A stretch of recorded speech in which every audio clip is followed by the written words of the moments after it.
بزرگان محترم اور برادران عزیز، چونکہ محرم کا مہینہ چل رہا ہے اور چند دن کے بعد عاشورہ کا دن آنے والا ہے، اس لیے میں نے جو قرآن کریم کی مختلف سورتوں کی تفسیر کا سلسلہ شروع کیا تھا اس کو اس جمعہ کے لیے موقوف کر کے کچھ باتیں محرم کے بارے میں عرض کرنی ہے۔ یہ محرم کا مہینہ اللہ تبارک و تعالی نے اس کو ایک خصوصی حرمت عطا فرمائی ہے، اسی لیے اس کو محرم کہا جاتا ہے۔ محرم کے معنی عربی زبان میں ہوتے ہیں وہ چیز جس کو حرمت بخشی گئی ہو۔ حرمت کے معنی عظمت، تقدس، پاکیزگی، جس چیز کو حرمت بخشی گئی ہو اس کو محرم کہتے ہیں عربی زبان میں۔ اور اس مہینے کو محرم اسی لیے کہا جاتا ہے کہ اللہ تبارک و تعالی نے اس کو خصوصی حرمت عطا فرمائی۔ یوں تو سارے ہی دن، سارے مہینے، سارے سال اللہ تعالی ہی کے پیدا کیے ہوئے ہیں۔ جس طرح اور دنوں میں سورج نکلتا ہے اور شام کو غروب ہو جاتا ہے، اسی طرح محرم کے مہینے میں بھی دن سورج کے نکلنے سے یا صبح صادق سے شروع ہوتا ہے اور غروب آفتاب پر ختم ہو جاتا ہے۔ لیکن اللہ تبارک و تعالی نے کسی خاص دن کو یا کسی خاص مہینے کو اپنی طرف سے ایک خصوصی تعلق عطا فرما دیا یہ میرا ہے، یعنی یہ میری عبادت اور میری حکم کی اطاعت کے لیے اس کو خصوصی حیثیت حاصل ہے، تو اس میں ایک تقدس پیدا ہو جاتا ہے۔ رمضان کا مہینہ ہے، اللہ تعالیٰ نے کہہ دیا میرا ہے، تقدس پیدا ہو گیا۔ اس کی مثال میں یہ دیا کرتا ہوں، جیسے بیت اللہ شریف ہے، وہ بھی پتھر کا بنا ہوا ہے اور عام عمارتیں بھی پتھر کی بنی ہوئی ہیں، بلکہ اگر ظاہری اعتبار سے دیکھا جائے تو بیت اللہ شریف کے عمارت میں وہ حسن، ظاہری حسن نہیں جو اور بہت سی عمارتوں کے اندر ہوتا ہے۔ پتھر بھی اس کے پلاسٹر بھی نہیں ہے، اس کے اوپر رنگ بھی نہیں ہے، لیکن چونکہ اللہ تبارک و تعالیٰ نے فرما دیا کہ یہ میرا ہے، تو اس کے نتیجے میں وہ بیت اللہ شریف کی ایک عظمت اتنی اس درجے ہو گئی کہ ساری بڑی سے بڑی، اعلیٰ سے اعلیٰ، شاندار سے شاندار عمارتیں اس کے آگے ہیچ ہے۔ جتنی کشش اللہ تعالیٰ نے اس کے اندر پیدا کر دی ہے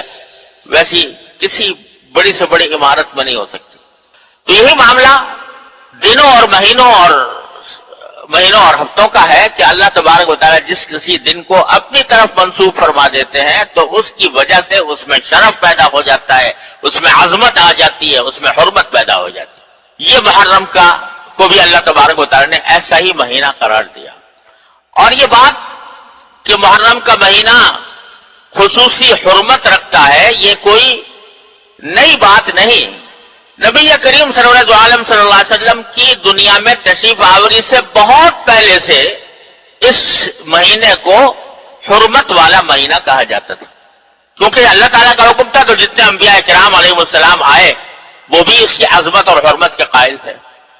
بعض لوگوں میں یہ بات مشہور ہو گئی ہے کہ عاشورہ یا 10 محرم الحرام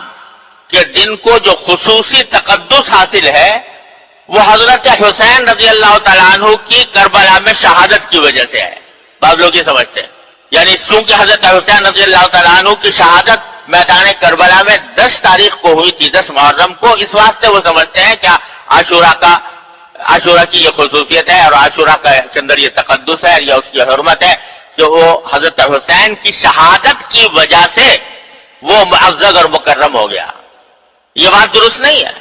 اس لیے کہ محرم کی حرمت تو بہت پہلے سے چلی آتی ہے، انبیاء کرام کے زمانے سے چلی آتی ہے، اور حضرت نبی کریم صلی اللہ علیہ وسلم نے اس کی حرمت کا اعلان فرمایا، اپنی حیات طیبہ میں اعلان فرمایا، جبکہ حضرت حسین رضی اللہ تعالیٰ عنہ چھوٹے سے بچے تھے۔ لہذا 10 محرم میں حرمت اور تقدس اس واقعے سے پیدا نہیں ہوا، بلکہ اس کے برعکس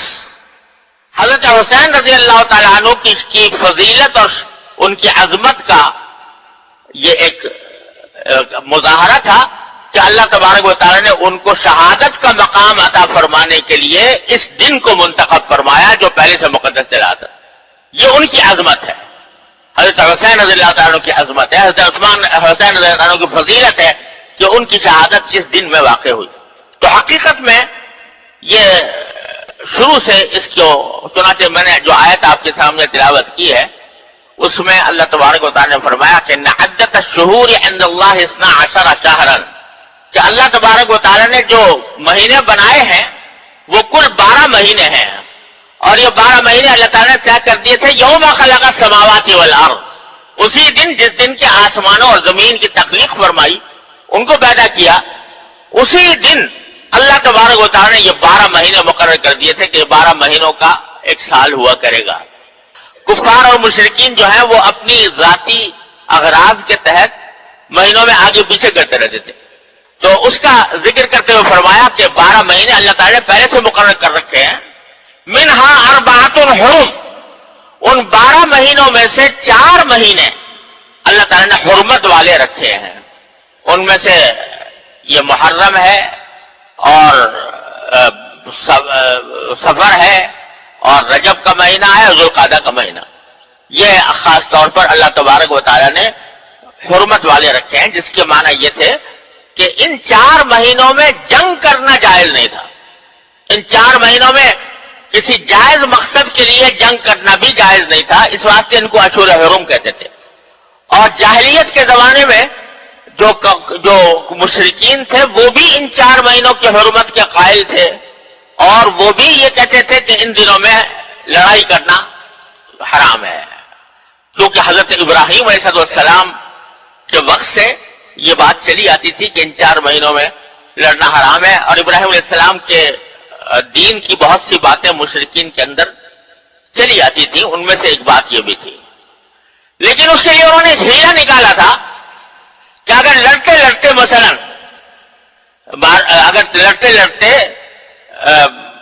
چاند طلوع ہو گیا محرم کا مثال کے طور پر، تو وہ یہ کہتے تھے کہ بھائی اب لڑنا تو بڑا ضروری ہے اور محرم کا مہینہ آ گیا جس میں لڑائی ہو نہیں سکتی، لہذا ایسا کرتے ہیں کہ اب کے یہ آپس میں طے کر لیتے ہیں کہ اب کے محرم کا مہینہ جو ہے وہ سفر کے مہینے کے بعد آئے گا، یہ جو مہینہ اب شروع ہو رہا ہے چاند، یہ محرم کے بجائے ہم اس کو سفر کا مہینہ قرار دے دیتے ہیں، اور پہلے سفر آئے گا اور پھر محرم آئے گا، یہ آپس میں طے کر لیتے تھے۔ اس کو قرآن کریم نے ذکر کیا انما النسیء زیادۃ فی الکفر، یہ کفر کی بات ہے۔ اللہ تعالیٰ نے تو جو مہینے مقرر کر رکھے ہیں جس ترتیب کے ساتھ اسی ترتیب کے ساتھ آئیں گے، تمہارے آگے پیچھے کرنے سے وہ اس میں کوئی فرق نہیں پڑتا، لہذا یہ 4 مہینے جو حرمت والے ہیں ان کو ان کی حرمت کا لحاظ رکھنا بڑا ضروری ہے۔ تو یہ حکم دیا قرآن کریم نے، اور انہی میں سے محرم کا مہینہ سب سے مقدم مہینہ ہے، اور اس کے بارے میں حدیث میں آتا ہے کہ رسول کریم صلی اللہ علیہ وسلم نے 10 تاریخ کو روزہ رکھنے کا حکم دیا تھا۔ شروع میں جب تک رمضان کے روزے فرض نہیں تھے اس وقت تک یہ عاشورہ یعنی 10 محرم کا روزہ فرض کر دیا گیا تھا، جس طرح رمضان کے روزے فرض ہیں عاشورہ کا روزہ بھی فرض ہے، لیکن بعد میں جب رمضان کا حکم آ گیا اور رمضان کے روزے فرض کر دیے گئے تو عاشورہ کی فرضیت ختم کر دی گئی، اب فرض نہیں ہے، لیکن اس کو باعث اجر، باعث فضیلت، باعث ثواب قرار دیا گیا، یہاں تک کہ ایک حدیث میں رسول کریم سرور عالم صلی اللہ علیہ وسلم نے فرمایا کہ 10 تاریخ کا جو یہ روزہ ہے 10 محرم کا، اس کے بارے میں مجھے اللہ تعالیٰ کی رحمت سے امید یہ ہے کہ جو شخص یہ 10 تاریخ کا روزہ رکھے تو اللہ تبارک و تعالیٰ اس کے 1 سال کے گناہوں کا کفارہ کر دیتے ہیں، 1 سال کے گناہوں کا کفارہ کرتے ہیں۔ یہاں میں بتا دوں کہ جن جن اعمال کے لیے یہ فرمایا جاتا ہے کہ یہ گناہوں کا کفارہ کر دیتے ہیں اس سے مراد صغیرہ گناہ ہے، کبیرہ گناہ کا قاعدہ یہ ہے کہ بغیر توبہ کے معاف نہیں ہوتے، اور حقوق العباد بندوں کے جو حقوق ہیں وہ صرف توبہ سے بھی معاف نہیں ہوتے اور ان اعمال سے بھی معاف نہیں ہوتے جب تک کہ صاحب حق کو اس کا حق ادا نہ کر دیا جائے، حقدار کو اس کا حق نہ پہنچا دیا جائے، یا وہ خوشی سے خوش دلی سے معاف نہ کر دے، اس وقت تک وہ معاف نہیں ہوتا۔ تو یہ جو کہا گیا کہ 1 سال کے گناہ معاف ہو جاتے ہیں، مطلب یہ کہ صغیرہ گناہ اس سے معاف ہو جائیں گے 1 سال کے، اگر کوئی کبیرہ گناہ کیا ہے تو اس کے لیے توبہ کرنی ضروری ہوگی۔ اور ایک اور حدیث میں رسول کریم صلی اللہ علیہ وسلم فرمایا کہ یہ روزہ جو ہے اور محرم کے روزے یہ رمضان کے بعد سارے سال میں سب سے زیادہ افضل روزہ ہے، اس لیے یہ ایک اہم بات ہے۔ اور بعض روایات سے یہ معلوم ہوتا ہے کہ نبی کریم صلی اللہ علیہ وسلم جب مدینہ منورہ تشریف لائے تو دیکھا کہ وہاں کے یہودی جو ہیں وہ عاشورہ کے دن روزہ رکھتے ہیں، 10 محرم کو، یہودی بھی۔ آپ نے پوچھا کہ بھئی کیوں رکھتے ہو تم 10 تاریخ کو روزہ کیوں رکھتے ہو؟ تو انہوں نے جواب میں یہ کہا کہ یہ 10 محرم وہ تاریخ ہے جس میں اللہ تبارک و تعالیٰ نے حضرت موسیٰ علیہ السلام کو فرعون سے نجات بخشی تھی، اور یہی تاریخ ہے جس میں فرعون بحر احمر میں غرق ہوا، اور اسی تاریخ میں حضرت موسیٰ علیہ السلام کو فرعون سے نجات ملی، اور پھر وہ اپنی قوم کو لے کر صحرائے سینا کی طرف روانہ ہوئے۔ تو چونکہ فرعون غرق ہوا اور نبی حضرت موسیٰ علیہ السلام کو آزادی اور فرعون کی غلامی سے بنی اسرائیل کو آزادی ملی، اس کی خوشی میں ہم اس روز روزہ رکھتے ہیں۔ تو نبی کریم صلی اللہ علیہ وسلم نے فرمایا کہ بھئی موسیٰ علیہ السلام کو جو فرعون سے نجات ملی یہ تو ہمارے نزدیک بھی بہت بڑا اہم واقعہ تھا، لہذا ہم بھی روزہ رکھیں گے۔ صحابہ کرام کو آپ نے روزے کا حکم دیا، اور پھر بعد میں اللہ تبارک و تعالیٰ نے اس کو فرض کر دیا ان دنوں میں۔ تو اس سے معلوم ہوتا ہے کہ عاشورہ میں یہ بھی واقعہ عاشورہ سے وابستہ ہے کہ موسیٰ علیہ السلام کو اللہ تعالیٰ نے فرعون سے نجات عطا فرمائی تھی۔ بعض اور باتیں بھی مشہور ہیں لوگوں میں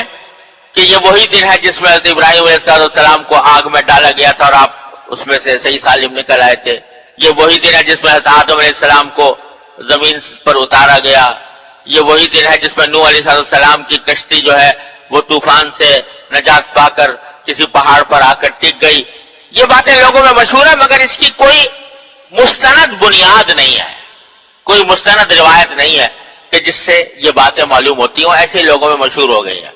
لیکن یہ بات صحیح ہے کہ حضرت موسیٰ علیہ السلام کو اس تاریخ میں اللہ تبارک و تعالیٰ نے فرعون سے نجات دی تھی۔ بہرحال نبی کریم صلی اللہ علیہ وسلم نے یہ حکم دیا کہ روزہ رکھو، اور پھر اللہ تبارک و تعالیٰ نے اس کو فرض کر دیا۔ بعد میں پھر فرضیت ختم ہو گئی، لیکن اس کی سنیت اور اس کا استحباب اور اس کا باعث ثواب ہونا یہ باقی رہا، اور یہ قیامت تک عاشورہ کے دن روزہ رکھنے کی فضیلت قائم رہے گی انشاءاللہ۔ البتہ اس میں نبی کریم صلی اللہ علیہ وسلم نے ایک تصرف فرمایا، وہ یہ فرمایا کہ بھئی عاشورہ کا روزہ تو بے شک رکھو، لیکن کہ یہودی لوگ بھی عاشورہ کے دن روزہ رکھتے ہیں، لہذا کہیں ایسا نہ ہو کہ تمہاری ان کے ساتھ مشابہت پیدا ہو جائے، یعنی تم بھی یہودیوں کے مقلد بن جاؤ، یہودیوں کے مشابہ بن جاؤ۔ تو ان کی مشابہت کو ختم کرنے کے لیے آپ نے فرمایا کہ صرف تنہا عاشورہ کا نہ رکھو، بلکہ اس کے ساتھ 9 تاریخ کو یا تو ملا لو یا 11 تاریخ کو ملا لو، یعنی 9 تاریخ کو ملا کر 9 اور 10 کا روزہ رکھو، یا 11 تاریخ کو ملا کر 10 اور 11 کا روزہ رکھو، ایک دن کے بجائے 2 دن رکھو، تاکہ یہودیوں کے ساتھ مشابہت پیدا نہ ہو۔ اس سے آپ اندازہ لگائیے کہ نبی کریم صلی اللہ علیہ وسلم کو اس بات کی کتنی فکر تھی کہ کسی خیر کے کام میں بھی، بھلائی کے کام میں بھی مسلمانوں کو مسلمانوں کے اندر مشابہت پیدا نہ ہو یہودیوں جیسی یا غیر مسلموں جیسی۔ یعنی مزاج اسلام کا یہ ہے کہ بھئی جب تم مسلمان ہو، کلمہ لا الہ الا اللہ محمد رسول اللہ پر ایمان لائے ہو، تو پھر تمہارا اپنا ایک طریقہ ہے، تمہارا ایک اپنا طریقہ زندگی ہے،